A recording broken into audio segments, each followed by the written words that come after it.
This is Abe Friedtanzer from Lord's Buzz. So excited to be speaking with Josh Segarra about Abbott Elementary. How are you, Josh? I'm good, Abe. How are you today, man? I'm good. I'm excited to be talking to you because I feel like there's so many great shows out there. Some of them are stressful, a lot of people dying, whatever. And some of them there's just Abbott Elementary, which generally is a delight, especially with someone like Manny, because the district sucks in a lot of ways. But Manny is always great, and it's nice to have someone who is just so positive around there. Yeah, that's exactly it, man. Man, it comes in and gets to have a little fun. Although I will say, and we'll flag a spoiler warning for the season, that he's the one who delivers the ultimate news to Ava that she's fired right in that moment, which sort of feels appropriate because he actually has the relationship and they've done he's hired her for the talks and everything like that. But it also felt like a little crushing for that to come from him in that moment. Absolutely, man. Absolutely. I appreciate you feeling that way because it was crushing for me too, man. Reading through that and knowing that I'd get to deliver that bad news or had to deliver that bad news. But the other side of that is that we were having a good time when we were calling cut. It was fun to see Manny. I don't know, maybe a little disappointed in them. It changed the dynamic of what they've established up to that point. But man, I will do anything with Janelle. we have a really really good time, and the episode prior we got to do the audit episode, so it was just me and her kind of bouncing back and forth, and the TED Talk episode as well. So I got to spend a lot of time with Janelle, and that's my homie. So Manny was crushed too. Manny felt terrible having to fire his friend. I mean, it's also funny because we forget that Ava is terrible at her job. Like she is very, very bad. And having Gregory in that role actually would be better for literally everyone, except maybe him, because he's going to go nuts with the filing system and everything. But I Yeah. think the nice thing about this show is that we like the characters so much, even though they're pretty mean to each other, especially Ava to literally everybody. But it's nice, sort of that dynamic that we've even in that episode where they're trying so hard to lie through their teeth to get all the stuff that they have and to keep it, that we do like these characters, even though they're deeply, deeply flawed. Absolutely, man. I mean, one of the things that I love as a fan of the show is you can see that those friendships are very close. Hence, why they get to be a little mean to each other. What is it? What's that saying? Familiarity breeds contempt. So you can make fun of those you love the most. So you can see that they're all tight knit, and that's also off camera too, man. We have a really really good time at work. And there's a lot of love over there, a lot of love, and they're all really proud of each other, and they really take care of each other. And man, they're a really tight knit group, and I'm honored that they even brought me in.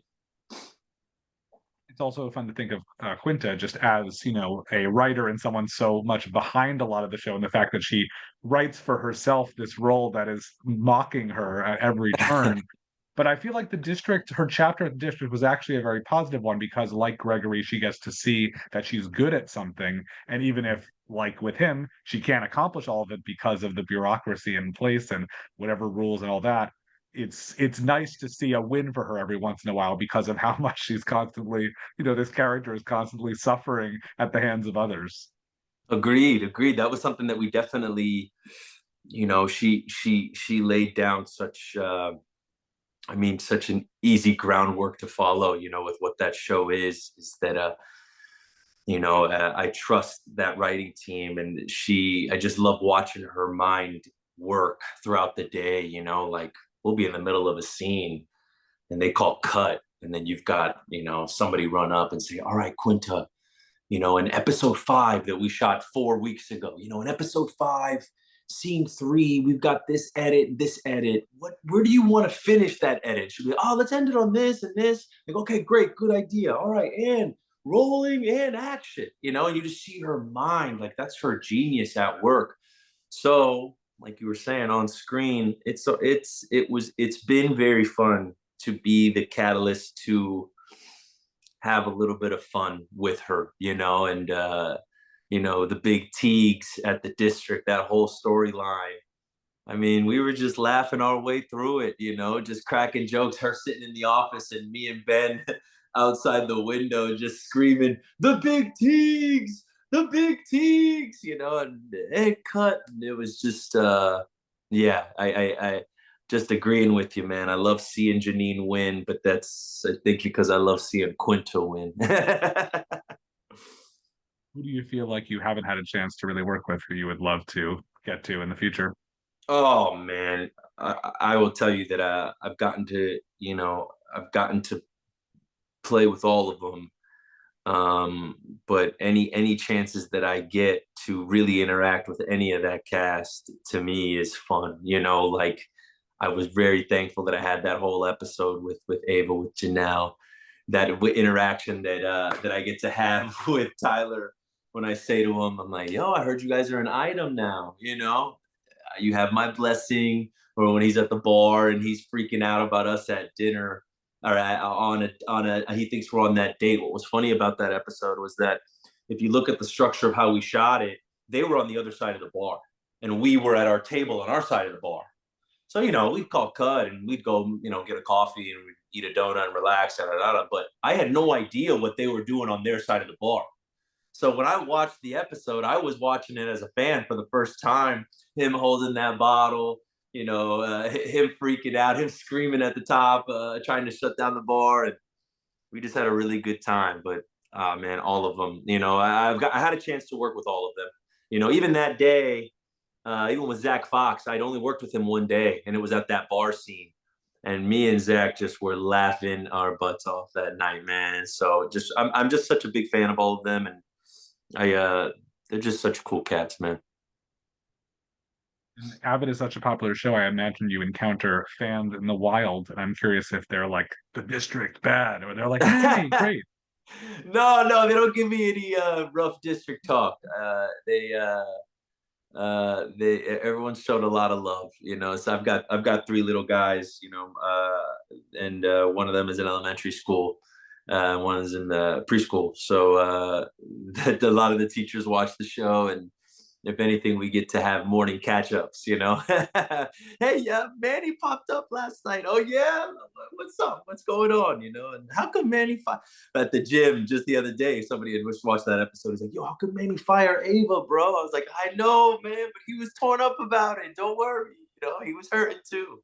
So it's been very fun out there in the wild. I guess it's better than being on something like Severance, where they're like, give us spoilers, or dissect this. You're just like, Oh oh, yeah, here's what man. happened. Oh You see what yeah. happened. That's exactly it, bro. I've played my parts where people were not that stoked to see me in person, and then I've played some where they were much warmer to me in person. So you give and This take. is the perfect pivot. I was at South by Southwest this year and had a Yeah. chance to see you in two different films where the roles were somewhat similar. That was Friendship and The Threesome. I actually saw The Yeah. Threesome first, and I would say Friendship is a little bit less objectionable as a character in some ways. But I love it because I think there's definitely like a type that they're casting you for now in those roles, and in another project we'll talk about later. And you're certainly charming, but there's something about it, this like I don't know how to describe it, but some like some mean streak to it also. And I'm curious what you think makes you the right choice for those somewhat adulterous parts, I guess I'll put it. I don't know, man. You tell me, bro. You tell me, Abe. No, man. Both those projects were really fun. I will say that I'm always I'm always intrigued by the parts that read one way on the page. And if I feel like I can add a layer or two to that, then I'm in. And, as they always say, villains are their own heroes in their own story, right? They think they're the superhero. Um, so getting to play characters that you may not like too much, but hopefully along the way you understand their actions. I'm intrigued by that. Finding a character that you meet and think that they are one thing, and then down the road you learn that the reason why they are that thing is because something either painful happened to them or something out of the ordinary happened to them that helped them become this thing. That's the nerdy stuff that I really get to dig into and have a lot of fun playing, and then let it on out there and see how it's received.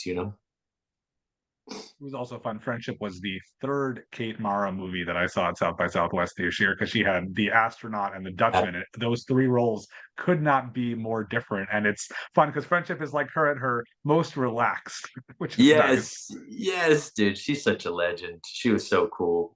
We just had a great time, man. Great time. I love Kate. I also really loved it, the threesome. I thought that was really, really fun. And Zoe Deutsch is just like at a whole other level. And so to get to see you opposite that is like she is like it's very, very intense in the best possible way. It's always funny, dude. I love Zoe too, man. And she really killed it in that movie, man. Just brought so many different colors. I think it's also too, man. Like I've had the gift of getting to play certain parts that they're building a cake, okay, and then all of a sudden I get to come in with a knife and just like slice here and slice there and add this or take this. And those characters to me, man, are always something that I can jump into and really sink my teeth into. And I've been real blessed to get to play a few of those, man. I also saw Megan Fahey in this movie Drop at South by, and Uh, that's its own thing. But then I feel like in Sirens, she's playing a character who might be closest to someone like Zoe's character in the threesome if she was in like a serious drama about potential cultishness and bad, yeah, family relationships. yeah, absolutely, man. How did Megan killed it, huh? I haven't seen all of them yet, bro. I've only seen the first one. I haven't seen the rest, so I'm excited to see. Well, the first thing I'll say is this is not your first Sirens TV show that you've been in, right? No, funnily Which is enough, no. confusing because there is nothing linking the two besides you, right? My cast actually I went to they saw something online. I went to wrestling, I went to WWE, and then they put it up there that Sirens, and that was the first time my cast had heard that we were dropping this other Sirens. So my original Sirens cast on our group fed was like, yo, is there some remake happening that only Josh is a part of? None of us got that call or that text. I was like, no, funnily enough, not fellas. Don't you worry. If they need paramedics and Billy the cop, I'm sure that we can make that happen in the Sirens world that we've created over there. Well, I do think after seeing Friendship and the threesome, I was like, oh, this is exactly the role for John. It's like this makes so much sense. But there's still a little bit more of a softness because he like Yeah, goes to check on her father and like actually wants to take care of him, which is absolutely. a nice thing that you wouldn't necessarily expect someone in that position to be like, no, this isn't what I signed up for. This is just sex or whatever. But I like that he does care and doesn't want to feel like he's just around for that. Absolutely, man. I think I'm trying to, we're always trying to make the characters as interesting as possible. So when you read it on the page and I'm intrigued by what I'm reading, and it is my job to try to figure out what other life I can help infuse this with. And part of that is like we were talking about just now, Ray is somebody that has been in Devin's life for, forever. They've grown up together. There has to be a reason why they're still connected. It can't just be for story's sake, right? It can't just be because the writer told you. That's me and Megan's job, is to figure out, why are these two people still in each other's lives? Why does she call him when she needs help? Why does he call her when he needs help? Because he has other people that are higher on that emergency contact list. You'll find that out when you see it.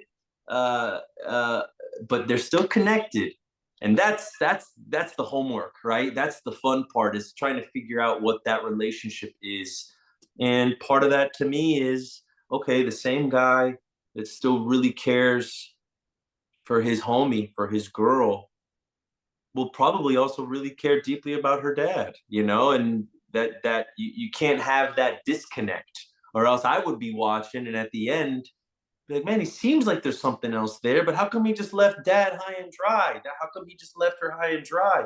And these are all things that you get from your script. This is all Molly Smith Meltzer. She's putting in this groundwork, and then it's on us to kind of figure out a couple more colors to help the overall thing, and that's the magic potion that they talk about, putting all those pieces together. Definitely. Well, we've talked about a lot of stuff. I mean, Abbott is on hiatus. I think Friendship came out a couple weeks ago in Yeah, theaters. Sirens, as we're speaking right now, has not premiered yet, and I don't even think the threesome has distribution yet. yeah. But what else is going on in your world? What else do you have Oh coming up? man, we've got soccer tryouts today for my third grader. We've got a play date for my 5 year old. That's really what we're doing, man. We're I'm really proud of the stuff that's about to drop. Obviously, things are cooking at all times in what we do. But I'm a dad, and this is where I find my peace in between projects, and this is where you'll find me 95% of the time, and the other five, it's out there having a little bit of fun. Well, do you have time to watch anything? Have you seen anything on TV recently that's really stuck with you? Oh, oh man, come on now, bro. Of course. Now, this is where we can go. I just finished Paradise, okay? But as I was doing Paradise, which I loved, come on, man, just the idea and that I'm not even going to get close to talking about it because I don't want to spoil anything for anybody, but just understanding where that world takes place. Come on, man, I jumped back in my seat and was just like, all right. And I just love Sterling K, man. Really looking forward to working with him one day. Love James Marsden. Looking forward to working with him one day. But I say that to say that as Paradise is going on, the other night we're watching either the NBA playoffs or we're watching Survivor. We're a Survivor family. So this season of Survivor is very good. I'm really into it. I'm very excited to see how it all turns out with this Integrity Alliance. And then the playoffs, man, I'm a Knicks fan and a Magic fan. So the Knicks really did their thing, are doing their thing in the Magic. First round playoff loss, but it's all good. We'll be back next year. Awesome. Well, it's been such a pleasure, Josh. I'm excited to see you pop up in potentially and morally ambiguous roles and many different projects in the future. Thanks a lot, Abe. I appreciate that, man.